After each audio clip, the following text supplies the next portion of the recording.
ထားလိုက်24နိုင်ခိုင်းလို့ရတယ်ပြီးရင်နောက်တစ်ခုကကြတော့ကျမတို့ own တော့ creative idea နဲ့ပေါင်းဆက်ပြီးတော့ဒီတိုင်းပဲဆိုလို့ရှိရင်တော့ AI သုံးတဲ့သူတိုင်းအောင်မြင်မှာတော့မဟုတ်ဘူးဒါပေမဲ့ကိုယ့်ရဲ့ creative idea နဲ့ကိုယ့်ရဲ့သုံးသက်ဆုံးဖြတ်နိုင်စွမ်းနဲ့အဲ့ဥစ္စာနဲ့ကျမတို့တွဲလိုက်ပြီးတော့ကျမတို့လုပ်ငန်းပေါ့နော်လုပ်ငန်းပေါ်မှာကျမတို့ကကြတော့အပြည့်အဝစိတ်ရောကိုယ်ရောနှစ်ထားတာဟုတ်နော်နှစ်ထားတာဆိုအချိန်မရွေးကျမတို့ခေါင်းထဲမှာ idea တွေထွက်နေတဲ့ဥစ္စာနဲ့ကျမ AI နဲ့ပေါင်းဆက်လိုက်တဲ့အချိန်မှာ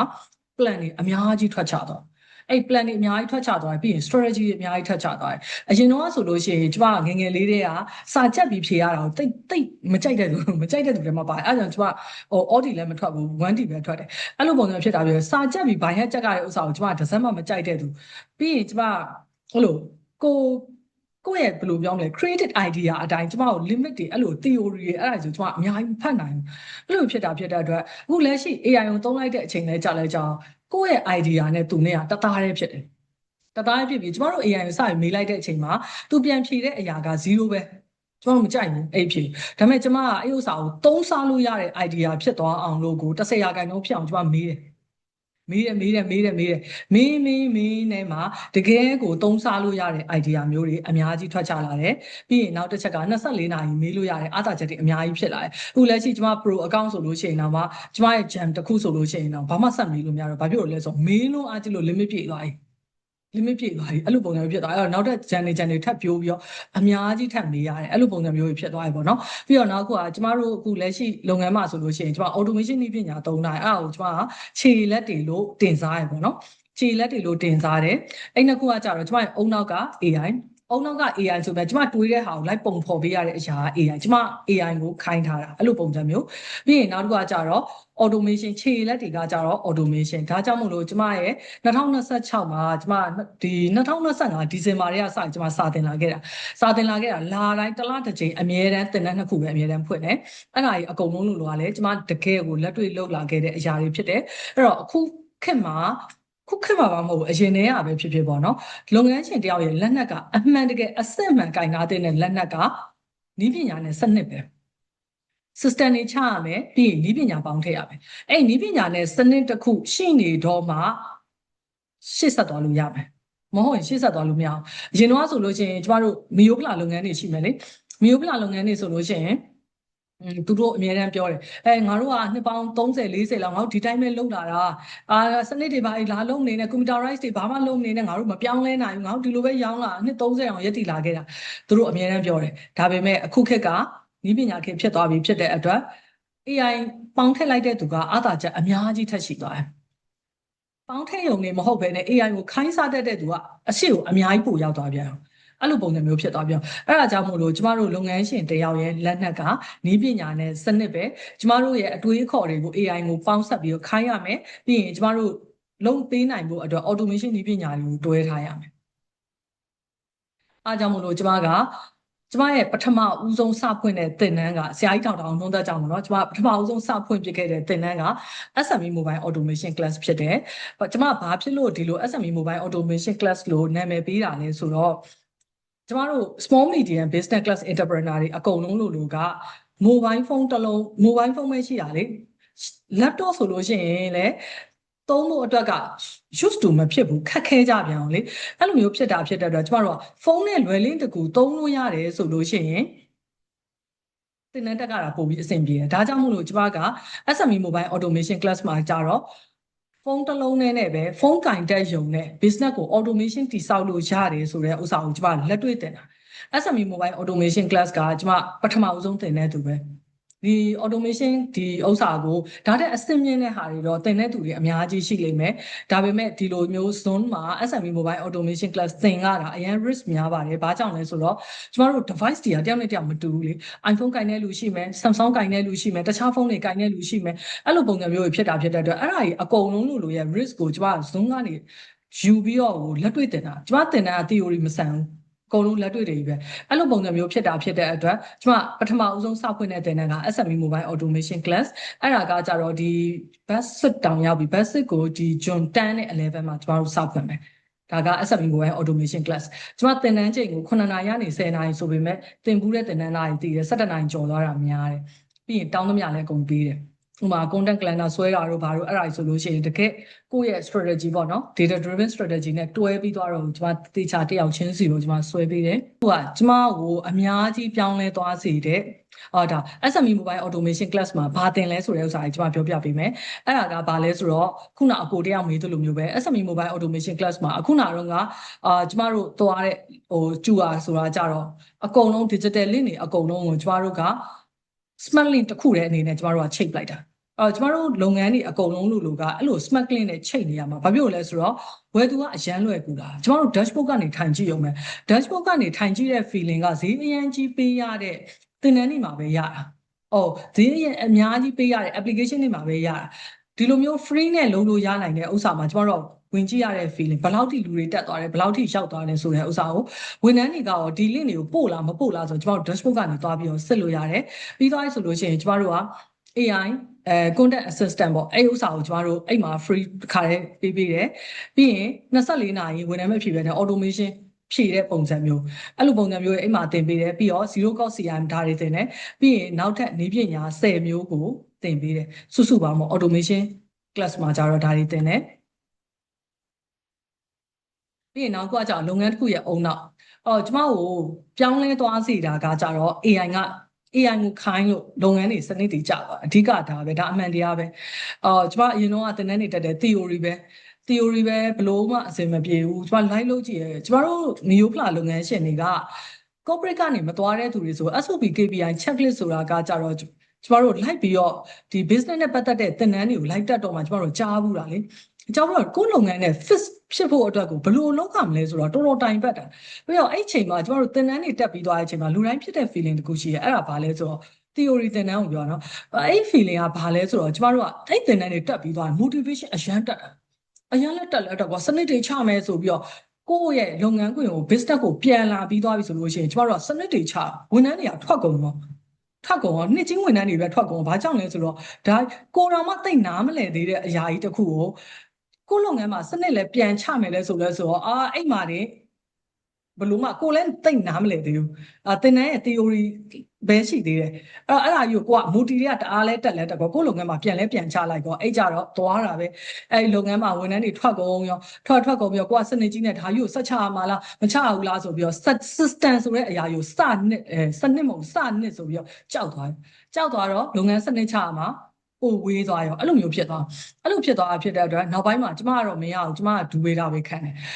အဲ့ဟာကိုစူးစမ်းပန်းစားကိုစနစ်ချ3နှစ်ကျော်အတွင်းမှာ2နှစ်မြောက်ကြတော့မှကျမ AI ကိုတစ်နှစ်နီးပါးလောက်ရှိပြီတနေ့ကို non stop သုံးတာအဲ့လိုသုံးရင်းနဲ့ကျမလုပ်ငန်းကကျမလိုချင်တဲ့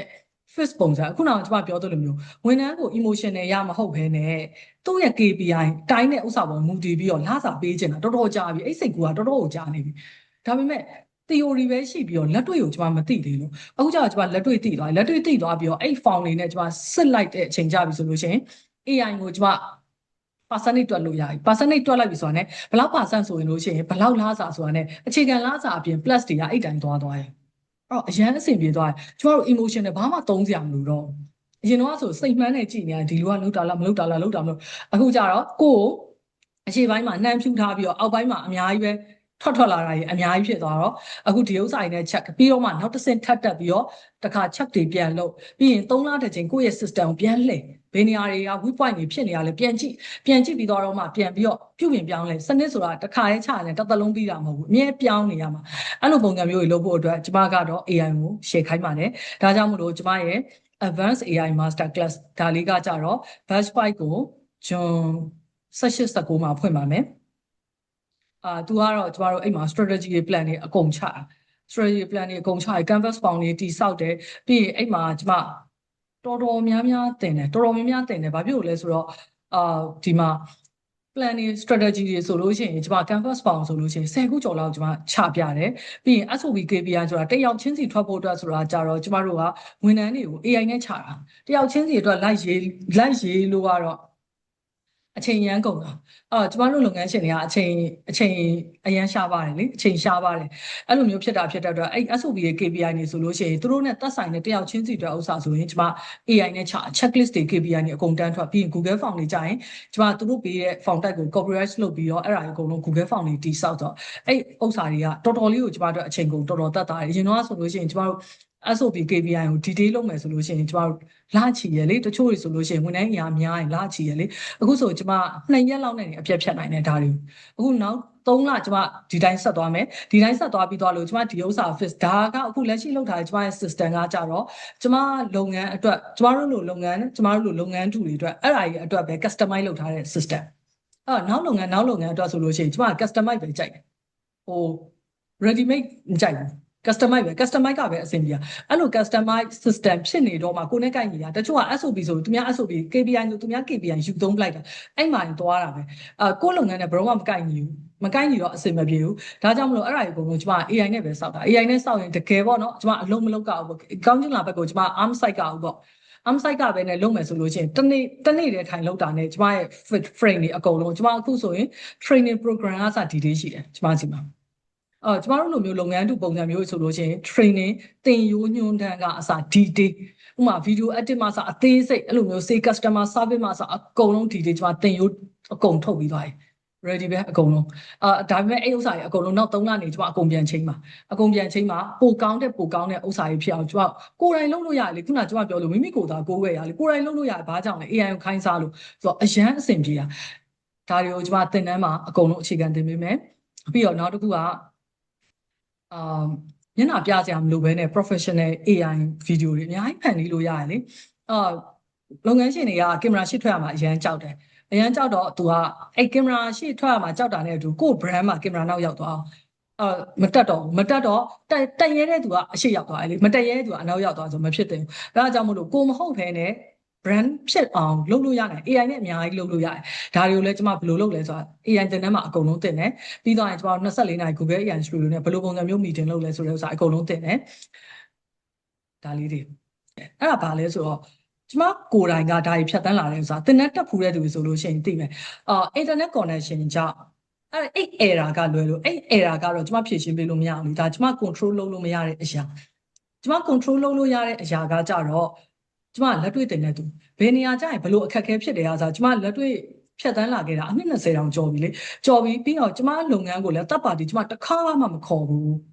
digital နည်းပညာမှာဆိုအခုကျမထွက်လာတဲ့ဗီဒီယိုတွေအကုန်လုံးကကျမကိုယ်တိုင်လုပ်တာတွေပဲအဲ့လိုပုံစံမျိုးဖြစ်တဲ့အတွက်ကျမကိုယ်တိုင်လုပ်တယ်ကျမကလေးတွေကိုကျမသင်ပေးထားတယ်သူတို့လုပ်ပေးရပေါ့နော်အဲ့လိုပုံစံမျိုးဖြစ်တဲ့အတွက်ကျမဘယ်ကိုရရင်ဘလို့ error တက်တယ်ဆိုတာကျမအကုန်သိတယ်ကျမကိုယ်တိုင်ဖြတ်တန်းလာထက်ခါဖြတ်တန်းလာလေဒီ risk ကိုရအောင်ယူတာလေဒီသင်တန်းမှာပြမယ်10မိနစ်စာတစ်ခုကိုကျမ solution ထွက်ဖို့အတွက်48နာရီကြာခဲ့တဲ့အချိန်တွေလည်းရှိတယ်ဒါပေမဲ့အချိန်ကုန်ခံပြီးတော့ကျမခေါင်း6ခံပြီးတော့အဲ့ဒါကိုဖြတ်တန်းခဲ့တာတေချာဖြတ်တန်းတယ်အဲ့လိုမျိုးဖြစ်တဲ့အတွက်လက်တွေ့ကိုရအောင်သင်ပေးတယ်ဘယ်ကွေးရအောင်ဘယ်လိုတက်နဲ့လှော်ရမယ်အားဆိုကျမတစ်ခါတည်းသင်ပေးတယ်ကျမသင်တန်းတိုင်းလို့မှကျမအာမခံချက်တစ်ခုပေးနိုင်တယ်အဲ့ဒါဘာလဲဆိုတော့သင်တန်းတိုင်းလို့မှ zone နဲ့တက်တာဆိုပေမဲ့လက်တွေ့လိုက်လုပ်ပြီးတော့လက်တွေ့သင်ကြားပေးတယ်သင်ခန်းစာအားလုံးကိုကျမကတသက်တာလေ့လာခွင့် recording video က group တိုင်းလို့မှကျမမဖြတ်ဘူးအမြဲတမ်းပြန်ပေးထားတယ်နောက်တစ်ခုကကြတော့တစ်ချိန်တက်ရောက်ပြီးပြီဆိုလို့ရှိရင်နောက်တစ်ချိန်ပြန်တက်ခွင့်ရှိတယ်ကျမလည်းပြန်ဖိတ်ခေါ်ပေးတယ်ဘာကြောင့်လဲဆိုတော့ကျမသင်တန်းတွေက theory မဟုတ်ဘူးလက်တွေ့ကြသင်ပေးတာ batch တစ်ခုနဲ့တစ်ခုနဲ့က75%တူတယ်25%မတူဘူးကျမအရင်တော့သင်တန်းတွေတက်ဖူးတယ်2018ခုနှစ်တည်းကတက်တဲ့သင်တန်းက2026ထိဒီပုံစံအတိုင်းပဲမပြောင်းလဲဘူးအဲ့လိုသင်တန်းမျိုးတွေရှိတယ်အဲ့ဒါကျမမကြိုက်ဘူး accurate ဆိုတာအခုမိပညာခေတ်ကြီးထဲမှာ accurate ကဖြစ်နေတာဖြစ်တဲ့အတွက်ကျမသင်တန်းကတစ်လနဲ့တစ်လတော့မတူဘူးပေးတဲ့အရာလည်းမတူဘူးအဲ့လိုပုံစံမျိုးဖြစ်တဲ့အတွက်အခြေခံ base ကတော့အတူတူပဲ accurate က25%ပြောင်းသွားတယ်ကျမကိုယ်တိုင် accurate ကိုအမြဲတမ်းလေ့လာနေတယ်လေ့လာနေတဲ့အလျောက်ပဲအဲ့သင်တန်းမှာလည်း accurate 25%ကျမထပ်ထည့်ပေးထားတယ်ပြီးတော့ရင်ကျမရဲ့သင်တန်း Viber Telegram group ထဲမှာတစ်လတာမေးမြန်းခွင့်ရှိတယ်ဒါပေမဲ့ AI တက်ပြီးသွားပြီဆိုလို့ရှိရင်တော်မေးစရာမလိုတော့သူတို့ကမသိရင်ကျမ AI ကိုမေးလို့ပဲတခါပြောထားတယ်AI မေးလိုက်ရင်တခါပြီးသွားပြီအဲ့လိုပုံစံမျိုးအဲ့ဒါလေးကျမလုံထားပေးပါတယ်ဒါကတော့ကျမရဲ့အာမခံချက်ပါကြတော့ကျမတို့အခုဒီမှာကန်ဆယ်မဲ့အစီအစဉ်လေးပါကန်ဆယ်မဲ့အစီအစဉ်လေးမှာကျမ AI ကကျမကိုရွေးထားပေးတဲ့လူ3ယောက်ရှိပါတယ် Google Form တွေအကုန်လုံး60ကျော်လုံးအကုန်လုံးကိုကျမဖတ်ပြီးသွားပါပြီကျမဖတ်ပြီးသွားတာဖြစ်တဲ့အတွက်လုပ်ငန်းရဲ့ လုပ်ငန်းရဲ့ဟွာတွေကိုလည်းကျမအကုန်လုံးတော်တော်များများကျမလေးလာသုံးသပ်မိရပေါ့နော်လေးလာသုံးသပ်မိရတချို့ကကြတော့အခုမှလုပ်ငန်းစမဲ့သူတွေရှိတယ်တချို့ကကြတော့နှစ်ရှည်သွားပြီးလုပ်ငန်းကရပ်တန့်နေတယ်လို့ဖြစ်တဲ့ဟာရှိတယ်တချို့ကကြတော့အခုလက်ရှိနေတဲ့အနေအထားတပို့ပြီးအောင်မြင်ခြင်းတယ်အဲ့လိုပုံစံမျိုးတွေရှိတယ်အဲ့တော့ကျမဖောင်တွေအကုန်လုံးကိုကျမအကုန်ဖတ်ပြီးသွားပြီဒါပေမဲ့ကျမ choose လုပ်ခိုင်းတာကျမ AI ကိုပဲကျမ choose လုပ်ခိုင်းတာအခု AI ကရွေးထားပေးတဲ့လူ3ယောက်ရှိတယ်ဘာဖြစ်လို့ဆိုတော့အဲ့3ယောက်တည်းက1ယောက်ပဲယူမှာဒီ free zone မှာရှိနေတဲ့သူဆိုလို့ရှိရင်ကျမဒီတပတ်အတွင်းကိုမနက်ဖြန်ကမနက်ဖြန်လောက်ဆိုလို့ရှိရင်ကျမစိတ်မြန်မနက်ဖြန်လောက်ဆိုကျမလာပြီ1 hours consultation လာပြီ action plan မှာတခါရေးတွန်းထွက်မဲ့ဥစ္စာပေါ့နော်အဲ့လိုပုံစံမျိုးဖြစ်တဲ့အတွက်အဲ့ဒါလေးကိုကျမတစ်ချက်ရွေးပေးပါမယ်အဲ့မှာတချို့fountain တဲ့သူတွေပေါ့နော်fountain လို့မရဘူးတင်လို့မရဘူးလို့ပြောရလေ Google Form ကျမ link ဟောမှာဖြစ်လို့ဆိုတော့ကျမအပေါ်မှာပင်ထောက်ထားပေးတဲ့ link ကနေပြီးတော့ဝင်ပြီးတော့တင်လို့ရပါတယ်အခုဒီ free zone တက်တဲ့အထဲမှာ fountain လို့မရတဲ့အကိုအမတွေများပါလားမသိဘူးเนาะပါရင်ကျမတို့တခါလေးမေးလို့ရပါတယ်ကျွန်တော်ကဖုန်းကိုမတင်လဲဖြစ်နေရှင်ဟုတ်တင်လို့မရဘူးဖြစ်နေတယ်တွေ့ရင်ချက်ချင်းကောက်ဝင်လိုက်တာ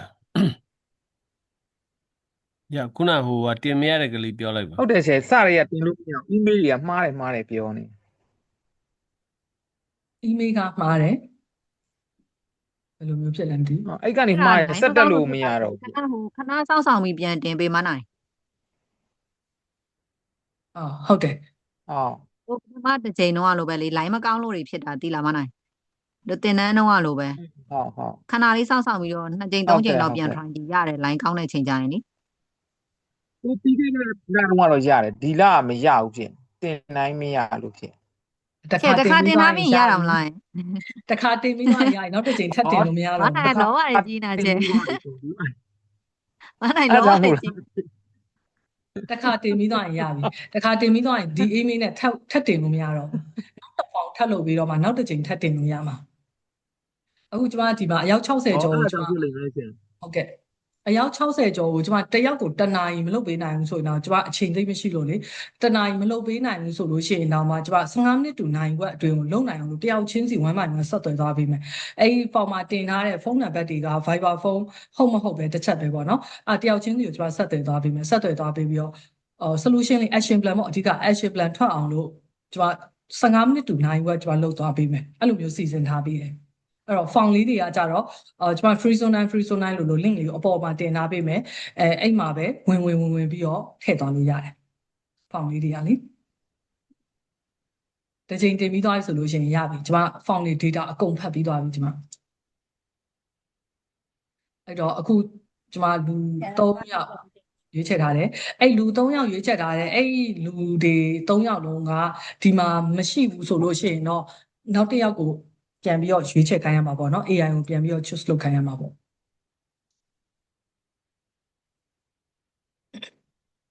ကိုယ်တိုင် join မှာတန့်ရှန်နေ PSK ရဲ့လစဉ်အခမဲ့ Zoom သင်တန်းတွေ Viber community ကိုကိုယ်တိုင် join နိုင်ပါတယ် Facebook page တွေ TikTok တွေကိုလည်းနေ့စဉ်ကြည့်ရှုနိုင်သလိုအခမဲ့သင်ခန်းစာတွေတင်ထားပေးတဲ့ YouTube channel ကိုလည်းကိုယ်တိုင်အလွယ်တကူ join နိုင်ပါတယ် Facebook group တွေကိုလည်း join နိုင်သလို consultation booking အတွက်လည်း one click နှိပ်ပြီးတော့ Viber မှာ booking တင်နိုင်ပါတယ် free VIP consultation form ကိုလည်းဒီ link ကနေပဲအလွယ်တကူဖြည့်သွင်းနိုင်ပါတယ်